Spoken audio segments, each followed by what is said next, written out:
வணக்கம். முதலில் தலைப்புச் செய்திகள்.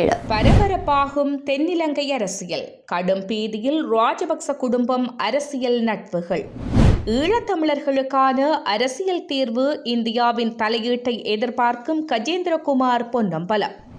அரசின் உயர் அதிகாரிகளின் சொத்து விபரம் குறித்து எடுக்கப்பட்டுள்ள அதிரடி தீர்மானம். நண்பர்கள் குடும்பத்தினர் தயவில் வாழும் ராஜித தொலைக்காட்சியில் குமுறல். தாக்குதலை நிறுத்துமாறு கெஞ்சியது ஈரான், புதுக்கதை விடுகிறார் ட்ரம்ப். அமெரிக்க நீதி திணைக்கள கண்காணிப்பு அமைப்பில் ஏற்பட்டுள்ள சிக்கல், தொடர் வீழ்ச்சியில் ட்ரம்ப் ஆட்சி. இனி தொடர்பான விரிவான செய்திகள்.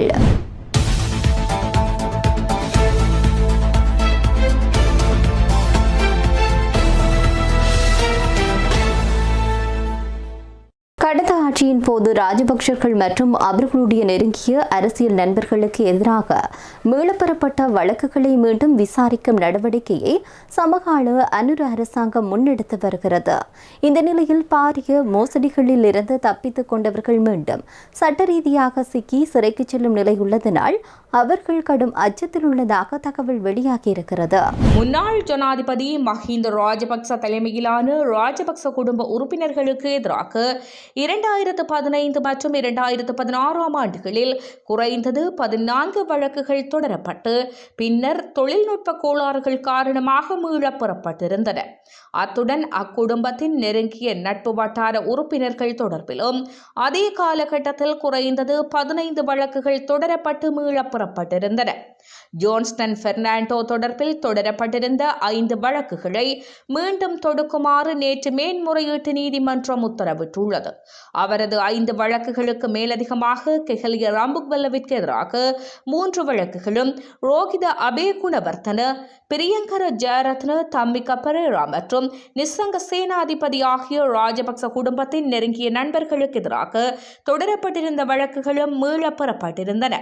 மேலும் கோட்டாபய ராஜபக்ச தொடர்பில் சொத்து குவிப்பு வழக்கும், மஹிந்த ராஜபக்ச மீது சொத்து குவிப்பு வழக்கும், பசில் ராஜபக்ச மீது 5 சொத்து குவிப்பு வழக்குகளும், பொது சொத்து துஷ்பிரயோகம் தொடர்பில் 1 வழக்கும் தொடரப்பட்டு மீளப் பெறப்பட்டுள்ளன.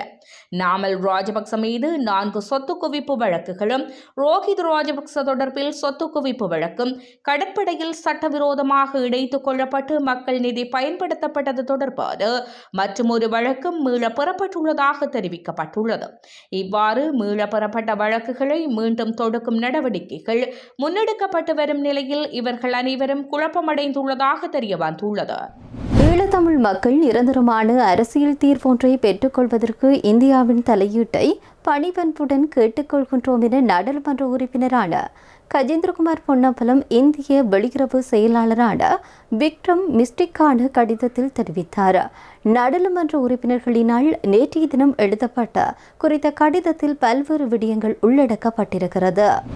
நாம் தமிழ் தேசிய பேரவையின் உறுப்பினர்கள் தாங்கள் இலங்கைக்கு மேற்கொள்ளும் விஜயத்தை உளமாற வரவேற்கின்றோம். எமக்கு சந்திப்பதற்கான வாய்ப்பை வழங்கியதற்காக எமது மனமார்ந்த நன்றிகளையும் தெரிவித்துக் கொள்கின்றோம். கடந்த 77 ஆண்டுகளாக இலங்கை தீவில் இன முரண்பாட்டிற்கு உட்படுத்தப்பட்டு வரும் ஈழத்தமிழ் மக்களுக்கு நிரந்தரமான அரசியல் தீர்வு ஒன்றை பெற்றுத்தர இந்தியாவின் தலையீட்டை பணிவன்புடன் வேண்டுகின்றோம்.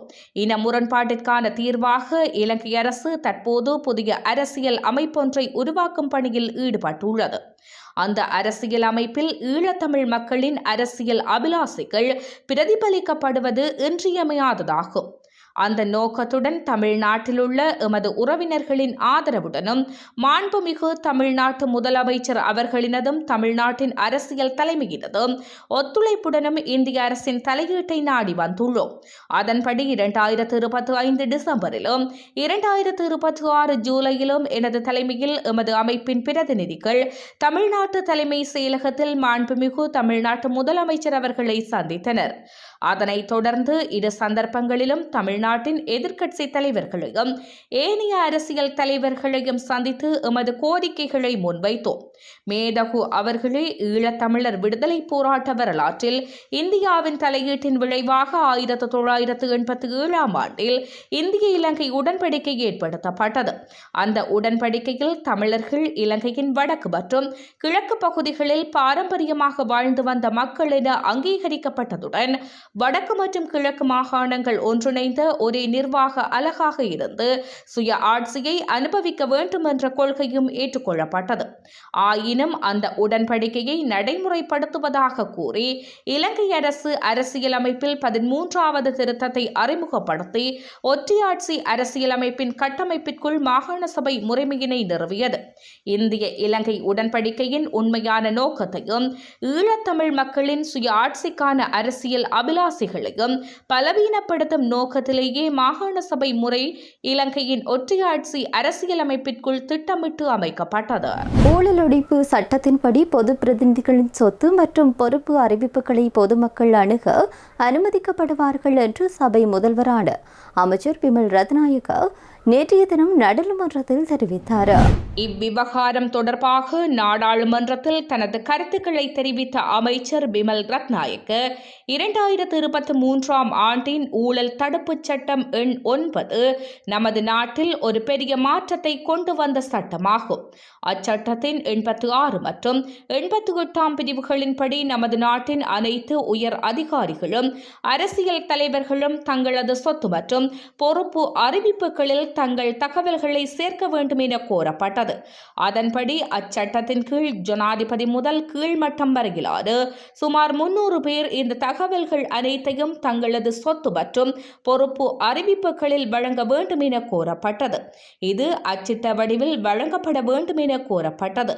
பின்னர் இதை இணைய வழியில் வழங்கும் முறையினை வழங்குவதற்காக சட்டம் திருத்தப்பட்டது என குறிப்பிட்டார்.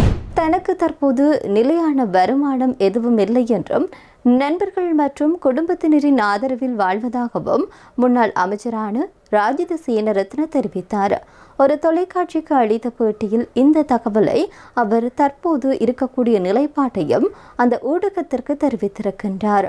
தற்போது தான் பயன்படுத்தும் வாகனம் ஒரு நண்பரினால் வழங்கப்பட்டது என்றும் தான் வசிக்கக்கூடிய வீட்டின் வாடகை கூட ஒரு நெருங்கிய நண்பர் செலுத்துவதாகவும் அவர் தெரிவித்தார். அரசியலில் நுழைவதற்கு முன்பு நாட்டில் மிகவும் வெற்றிகரமான பல் மருத்துவராக தான் பணியாற்றியதாகவும் அக்காலத்தில் மிஸ் ஸ்ரீலங்கா போட்டியாளர்கள் மற்றும் பிரபல நடிகர் நடிகைகள் உட்பட ஏராளமானவர்கள் தன்னிடம் சிகிச்சை பெற்றதாகவும் அதன் மூலம் மிக அதிக வருமானம் ஈட்டியதாகவும் ராஜித குறிப்பிட்டுள்ளார்.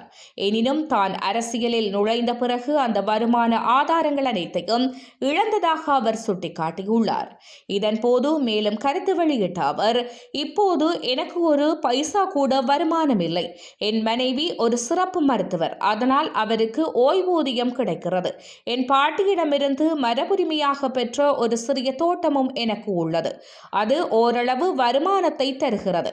வாழ்வதற்கு போதுமான பணம் எங்களிடம் இருந்தாலும் அரசியல் செய்வதற்கு அந்த பணம் போதாது. என் நண்பர்கள்தான் என் வாகனத்திற்கு எரிபொருள் நிரப்புகிறார்கள், வாடகையினையும் செலுத்துகின்றார்கள் என கூறியுள்ளார். ஈரான் மீது 2ஆம் உலகப் போருக்கு பிறகு மிகப்பெரிய தாக்குதல் நடத்த நாங்கள் தயாராக இருந்தோம். அப்போது ஈரான் எங்களிடம் தயவு செய்து அதை செய்யாதீர்கள், நாம் பேசலாம் என்று கூறியது. இதையடுத்து தாக்குதல் நிறுத்தி வைத்தேன் என அமெரிக்க ஜனாதிபதியான டொனால்ட் ட்ரம்ப் தெரிவித்தார். லாஸ் லோகாஸ் நகரில் நடந்த நிகழ்ச்சி ஒன்றில் பங்கேற்று பேசிய போது அமெரிக்க ஜனாதிபதி டொனால்ட் ட்ரம்ப் இவ்வாறு தெரிவித்தார். அப்போது அவர் தெரிவித்ததாவது, ஈரானை நாங்கள் கடுமையாக தாக்கி வருகிறோம். ஆனால் நான் ஒரு ஒப்பந்தத்தை மேற்கொள்ளவே விரும்புகின்றேன். ஏனென்றால் நான் மக்களை கொல்ல விரும்பவில்லை. இராணுவ நடவடிக்கைகளை மேற்கொள்வதை விட ஈரானுடன் ஒரு ஒப்பந்தத்தை எட்டுவதையே விரும்புகின்றேன். ஈரானுடன் பேச்சுவார்த்தை நடத்தி கொண்டிருக்கின்றோம். ஈரான் ஒருபோதும் அணு ஆயுதங்களை பெறக்கூடாது என்பதில் உறுதியாக இருக்கின்றோம் என்று தெரிவித்துள்ளார். இந்த நிலையில் ஈரானின் புரட்சிகர காவல் படையின் தலைமை தளபதி அஹ்மத் வஹீதி கூறுகையில், அமெரிக்காவும் இஸ்ரேலும் அணு ஆயுதங்களை வைத்திருக்கும் வரை ஈரானின் பாதுகாப்பிற்காக நாங்களும் அணு ஆயுத தயாரிப்பு பணிகளை தொடர்வோம். அவர்கள் தங்கள் அணு ஆயுதங்களை கைவிட்டால் நாங்களும் அவ்வாறே செய்வோம் என்று கூறியுள்ளார். இதற்கிடையே ஹோர்மூஸ் நீரிணையில் ஓமான் அருகே சென்று கொண்டிருந்த ஒரு எண்ணெய் கப்பல் அருகே 2 வெடிப்புச் சத்தங்கள் கேட்டதாக இங்கிலாந்து கடல்சார் நிறுவனம் தெரிவித்துள்ளது.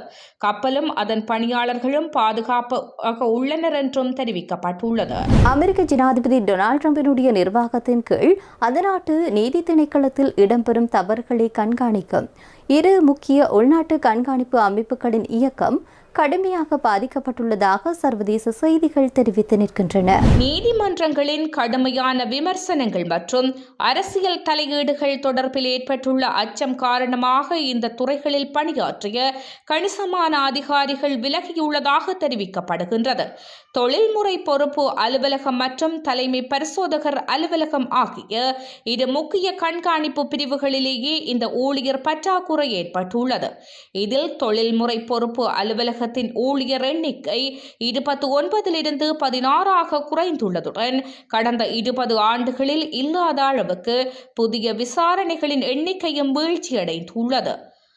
அரசாங்க சட்டத்தரணிகளுக்கு எதிராக பெறப்பட்ட முறைப்பாடுகளின் எண்ணிக்கை 2005ஆம் ஆண்டுக்கு பின்னர் மிக உயர்ந்த மட்டத்தை எட்டியுள்ள போதிலும் முறையான விசாரணைகள் முன்னெடுக்கப்படவில்லை என குற்றம் சாட்டப்பட்டுள்ளது. இதேவேளை தலைமை பரிசோதகர் அலுவலகத்தில் இருந்து 99 ஊழியர்கள் விலகியுள்ளதுடன் தற்போதைய நிர்வாகத்தின் கீழ் அரசியல் ரீதியாக உணர்வு பூர்வமான பல வழக்குகள் தொடர்பான விசாரணைகள் தவிர்க்கப்படுவதாகவும் முன்னாள் அதிகாரிகள் சுட்டிக்காட்டியுள்ளனர். எனினும் இந்த குற்றச்சாட்டுகளை மறுத்துள்ள நீதி திணைக்களத்தின் பேச்சாளர்கள் தமது கண்காணிப்பு பிரிவுகள் சுயாதீனமாகவும் நேர்மையாகவும் இயங்கி வருவதாகவும் சட்டத்தரணிகளின் தவறுகள் குறித்து தொடர்ந்தும் தீவிர விசாரணைகள் முன்னெடுக்கப்பட்டு வருவதாகவும் தெரிவித்துள்ளனர். இத்துடன் செய்திகள் நிறைவடைகின்றன. நன்றி.